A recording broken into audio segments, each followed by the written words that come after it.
Après plus de 4 mois d'attente, les amis, j'ai enfin eu ma carte de RAMQ. RAMQ, rendez-vous médicaux, organisation du système de santé. Alors là, on aborde un sujet délicat. Pour cela que j'ai mis autant de temps à vous tourner cette vidéo. Entre galère, stress et épuisement, je vais vous raconter ce que j'ai vécu pendant plus de 6 mois. Chaque background santé est différent et mon expérience n'est certainement pas applicable à quelqu'un d'autre. Vous aurez cependant une tonne d'infos qui seraient vraiment intéressantes de connaître et qui pourraient vous éviter quelques problèmes. Salut, moi c'est Julie, je suis trentenaire et j'ai tout plaqué en France pour reprendre mes études au Canada en animation 3D. Je vous partage ici mes aventures et vous donne quelques trucs et astuces sur l'expatriation, mais vous emmène aussi avec moi dans mes voyages. Prenez du fun et surtout, abonnez-vous.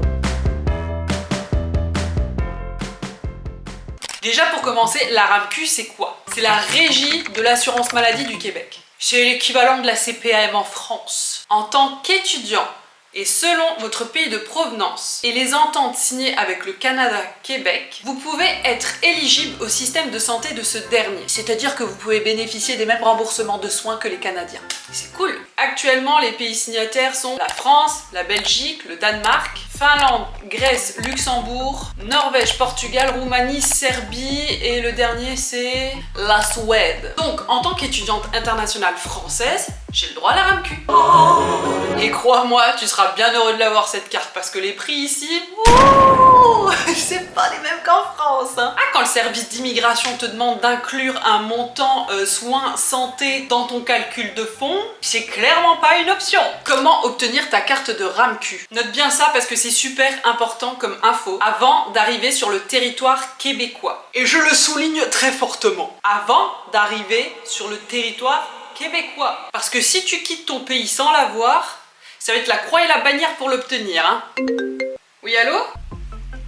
Je suis en train de recevoir un appel de l'hôpital dans lequel j'ai rendez-vous pour mon nez. C'est un appel automatisé en fait. Il te rappelle ton rendez-vous, il te demande de confirmer le rendez-vous en cliquant sur 1. Voilà, c'est tout. Ah, c'est super cool en vrai. Et voilà, une chose de plus qui existe ici et qui n'existe pas en France. Donc revenons-en à nos moutons. Pour obtenir la carte de la RAMQ, tu dois obtenir un formulaire auprès de ta caisse d'assurance maladie d'affiliation datant de moins de 6 mois. Pour moi, c'était le formulaire SE 401Q102. Attestation d'appartenance à un régime français préalablement au départ au Québec. Et ça, tu vois, je ne le savais pas. Hein. Malgré toutes les recherches que j'avais faites, ça, je l'avais pas vu. J'ai découvert l'info une semaine avant le départ. Et connaissant la rapidité de l'administration française, laisse-moi te dire que j'avais les chocottes. Le truc, c'est que je venais d'être opérée d'une tumeur. Pour vous remettre un peu dans le contexte, au niveau du nez, il me fallait un suivi médical régulier avec des spécialistes. Heureusement, les conseillers ont été adorables. Ils se sont dépêchés, enfin ils ont retourné ciel et terre pour pouvoir me donner ce papier dans les temps. Ils ont vraiment accéléré les choses et du coup, j'ai pu partir avec le document. Merci encore à eux. Ensuite, en tant qu'étudiant, tu as besoin d'une attestation d'inscription à temps plein dans un établissement d'enseignement. Je vous mets pas les détails, vous regarderez selon votre profil. Bien entendu, je ne pouvais pas avoir ce document. Pourquoi ? Parce que ma lettre d'acceptation du CAQ n'était pas suffisante et je n'avais pas reçu le document officiel du CAQ. Donc, en vrai, ils me l'ont jamais envoyé, hein. Jamais. Mettez-vous ça bien en tête, la lettre de délivrance du CAQ n'est pas acceptée. Nope. C'est le document officiel qu'il vous faut. Le CAQ, c'est le certificat d'acceptation du Québec. Pour venir ici, vous êtes obligé de l'avoir. Il ne m'a jamais été envoyé. J'ai donc dû contacter le gouvernement pour leur expliquer la situation. Ils vous envoient directement le papier par courrier, ce qui explique l'importance d'avoir une adresse postale ici. Une fois votre papier officiel réceptionné, vous envoyez donc la demande à votre établissement pour qu'ils vous établissent ce certificat d'inscription. Bien sûr, moi ils étaient en vacances, je vous raconte pas. Après, pas d'inquiétude, hein, c'est facile, c'est rapide et les personnes avec qui vous parlez sont hyper chaleureuses et désireuses de vous venir en aide. Ça se réglera. Si vous rencontrez des problèmes, ne vous en faites pas. Bien entendu, il faut aussi transmettre le CAQ. Logique. Et pour finir, il vous faut une autorisation de séjour délivrée par les autorités canadiennes de l'immigration, comme votre permis d'études par exemple. Si les documents que vous fournissez à l'assurance santé ne sont ni en français ni en anglais, il sera à votre charge de les faire traduire, donc à vos frais. Bien sûr, s'il te manque un document, ton dossier sera refusé. Pas de bras, pas de chocolat. Elle était facile. Alors bouge-toi! Sors ton bloc-notes, encore une info de la plus haute importance. Lorsque tu appelles, si tu veux être sûr que quelqu'un te réponde au bout du fil, fais plusieurs fois un chiffre qui n'est pas donné dans leurs différentes options. Fais confiance à mamie Julie, elle a le bon tuyau. Moi j'ai fait le 0 à chaque fois. Tu auras systématiquement quelqu'un. C'est beaucoup plus efficace que d'attendre que tout le menu se déroule là. Hein. Et voilà l'exemple concret du temps que ça risque de vous prendre de communiquer avec la RAMQ. Donc moi ça fait 3 mois que je les appelle très régulièrement afin d'avoir des infos sur l'avancement de mon dossier. Et j'attends à peu près au minimum ce temps-là en général. Voilà. Et là, on peut clairement dire que c'est loin d'être fini. J'ai également perdu plusieurs fois la ligne, lors de transferts d'appels par exemple. Cela a duré plusieurs jours d'essais, de coups de fil, etc. À la fin, je demandais à chaque fois qu'on me garde en ligne jusque la personne vers laquelle j'étais transférée prenne mon appel. Et ne raccroche pas par mégarde, parce que ça arrive souvent. Il va falloir t'armer de patience si, comme moi, t'as besoin d'obtenir ta carte plus rapidement. En plus de ça, ils m'ont encore demandé de leur envoyer un papier, alors que je leur ai envoyé tout en recommandé avec avis de réception. Donc s'ils ont eu tout mon dossier, ce papier, ils l'ont eu aussi.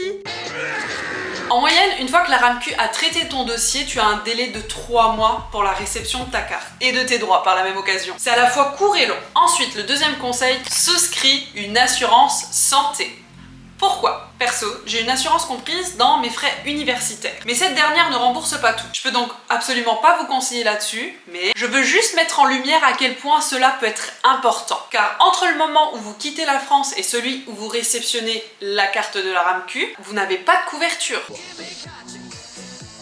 Vous êtes en excellente santé, aucun risque me direz-vous. 21 cas à part, gna gna gna. Même pas une semaine après être arrivée, je m'explosais le genou sur une hélice de bateau. Et bien sûr, le tout avec élan. J'ai cru que je m'étais cassé la jambe tellement la douleur a été intense. Heureusement, plus de douleur que de fracture. Imaginez que cela vous arrive. Une randonnée qui tourne mal, un glissage inopiné dans les escaliers, un ascenseur qui lâche. Vous avez jamais regardé Resident Evil, l'ascenseur là. Enfin bref, vous comprenez l'idée. Bon, je sors de chez le dentiste. Et comme je suis étudiante et qu'il y a des partenariats en fait avec des assurances au niveau de mon université, j'ai absolument rien à payer. Et ça c'est cool parce que la facture aurait été assez élevée. J'ai une assurance qui me permet d'avoir des frais médicaux remboursés, donc ça c'est top, notamment le dentiste. Donc il faut aller vérifier les dentistes qui ont des accords avec les universités, enfin les différentes assurances. Et dans mon cas, aujourd'hui j'ai absolument rien payé. C'est cool. Ensuite, le système médical. Je ne pouvais pas attendre d'avoir ma carte de la RAMQ car mon chirurgien demandait une radio tous les 3 mois pour suivre une éventuelle récidive de ma tumeur. Mon premier passage à l'hôpital, c'était quelque chose. Je me suis sentie comme dans les 12 travaux d'Astérix. Voilà, on est vendredi aujourd'hui et là je me rends à l'hôpital. C'est un peu le parcours du combattant encore une fois pour pouvoir réussir à avoir des rendez-vous avec des spécialistes, encore plus avec des médecins et les délais d'attente sont très longs et dans mon cas je dois faire un scan maximum en mi-septembre donc je vais me rendre sur place et on va voir ce qu'on va me dire tout simplement. Bon, je viens de sortir de l'hôpital sans solution donc j'ai fait plusieurs services. J'ai commencé par le service de radiologie, ils m'ont renvoyé au service des admissions. De là, je suis passée au compte client. De là, je suis repassée en radiologie, qui m'ont renvoyé au compte client pour au final me dire d'attendre d'avoir ma carte. Au pire, de passer aux urgences à ce moment-là. Une consultation aux urgences, ça coûte 1000 $. Donc, ils m'ont dit que si c'était pas pressant, il valait mieux attendre. Et de là, ils pourraient éventuellement tout faire en même temps. Donc, je vais déjà appeler ma chirurgienne. Donc, aujourd'hui, c'est pas possible. Je l'appellerai lundi. Parce que j'ai recommencé à saigner du nez. Bon, je pense que c'est pas très important, enfin j'espère.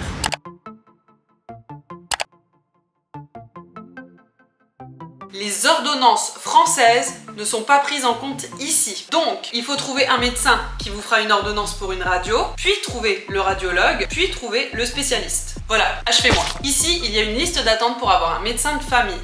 Et vous ne pouvez vous enregistrer sur cette liste qu'une fois que vous avez un numéro d'assurance maladie. Donc je me suis rendue dans un CLSC, Centre Local de Services Communautaires, qui est un organisme de santé qui offre des services de première ligne. Et l'agente d'accueil m'a informée du fait qu'il y avait la possibilité de faire un numéro provisoire. Bonne nouvelle, malheureusement cela n'a servi à rien dans mon cas, car pour obtenir ce numéro provisoire, ton dossier doit avoir été traité par la RAMQ, ce qui n'a pas été fait. Et à chaque fois que je les appelais pour connaître l'avancement de mon dossier, ils ne l'avaient toujours pas traité. Ce qui fait que du coup j'ai reçu ma carte avant d'avoir la chance de pouvoir avoir mon numéro provisoire.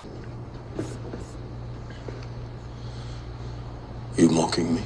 C'est bien aussi. Donc sans carte de RAMQ, j'ai trouvé une clinique, donc la clinique en route, qui peut prendre 100 rendez-vous. Tu appelles le matin, il te donne un rendez-vous pour le jour même. La simple consultation d'un médecin coûte 200 $. Ce qu'il faut savoir, c'est qu'avec le 100 rendez-vous, tu auras quasi jamais le même médecin qui t'ausculte. Pour ça, il faut avoir un médecin de famille. Enfin bref, il m'a fait une ordonnance pour une radio.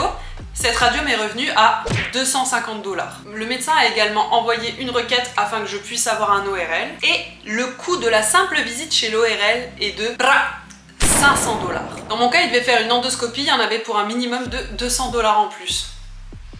Ouais, le coût du gynéco privé. Aujourd'hui, je suis encore allée chez le médecin et là, comme c'était un médecin spécialiste, c'était un gynécologue, j'en ai eu pour 300 $ non remboursés par la RAMQ. Donc voilà, c'est les tarifs ici. En plus de ça, j'ai eu 1h30 de route, transport en commun, et une demi-heure de marche. C'était le seul gynécologue qui pouvait me voir rapidement. Donc soyez préparés, mesdames. 300 $. La consultation, hein, c'est sans les médocs. Et une simple prise de sang, que j'ai dû faire également, j'en ai eu pour plus de 400 $. J'ai dû faire tout cela avant ma carte. Heureusement, avec l'assurance universitaire que j'avais, j'ai eu deux choses qui ont été remboursées. Il me semble que c'était la consultation chez le médecin, donc les 200 $, et la prise de sang, les 400 $. Donc ça a été remboursé. Mais le reste, niet. Et j'ai dû avancer la monnaie. Prévoyez un budget au cas où. Après, si tu ne veux pas payer, tu peux aller dans le public. Mais les délais d'attente sont vraiment très longs. Et maintenant que j'ai ma carte, je ne paye aucun rendez-vous. Je précise rendez-vous parce que les médicaments, ça, c'est pas cadeau. Et j'ai mes rendez-vous avec les spécialistes dans les temps. Tout roule. Mais clairement, quand t'arrives, c'est la misère. Avant, je vous ai parlé de médecin qui envoyait une requête. En gros, il envoie une demande de rendez-vous dans la matrice et quelqu'un de l'autre côté un jour va tomber dessus et la traiter. Cela peut être rapide, cela peut être long. Et suite à mon expérience, cela peut aussi ne jamais arriver. Après tout, jouer avec la matrice, on n'est jamais sûr de rien. Quoi, elle était drôle, ma vanne. Non. Blague mise à part, pour un rendez-vous ORL, c'est un CLSC qui m'a contacté un jour, comme ça à l'improviste, pour me donner mon rendez-vous. J'étais heureuse! On allait pouvoir vérifier si j'allais mourir ou pas. C'est cool! J'étais contente d'avoir enfin un rendez-vous parce que j'avais bien galéré. Je me présente sur place à l'heure, je paye les frais. Et là, je suis dans le cabinet avec le spécialiste qui me dit finalement qu'en fait, lui, il est plutôt spécialisé dans les oreilles et pas au niveau du nez. Vu la tumeur que j'avais eue, il valait mieux que ce soit un spécialiste du nez qui m'ausculte. Donc, il allait annuler le rendez-vous. Ils ont dû me faire une lettre pour justifier tout ça au professeur, en sachant que logiquement, au bout de 3 absences, je n'ai plus le droit d'aller en cours. Voilà. Bon, dans mon cas, c'est certainement un peu différent, on va voir. Je dois discuter de tout ça avec le responsable de section. Mais bon, ça reste quand même relativement fatigant. Parce qu'au final, en arrivant ce matin, donc je suis allée au bureau des admissions. Après, j'ai dû aller à un autre bureau pour payer les frais d'hôpitaux. C'était 137,65 $. Étant donné qu'ils n'ont pas pu me prendre, j'ai dû retourner au bureau des admissions. En gros, là où j'avais payé les frais, ils m'ont remboursé. Donc j'ai perdu encore du temps.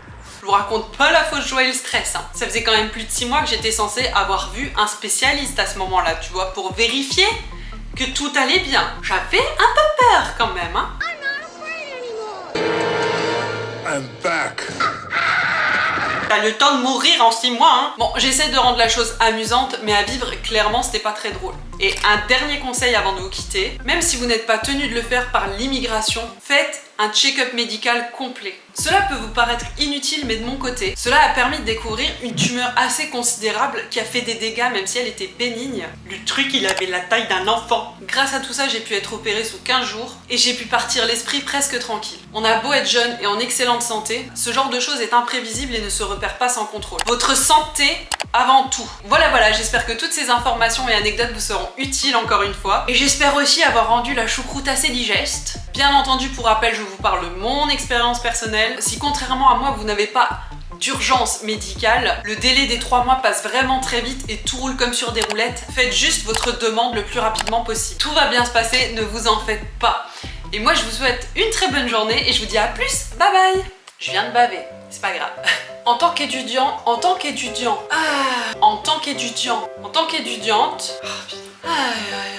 suscrit, voilà, et ça je vais couper au montage, voilà. Donc, tac, voilà. Et ça suffit les messages là, hein, punaise. Vous arrêtez de me harceler un peu.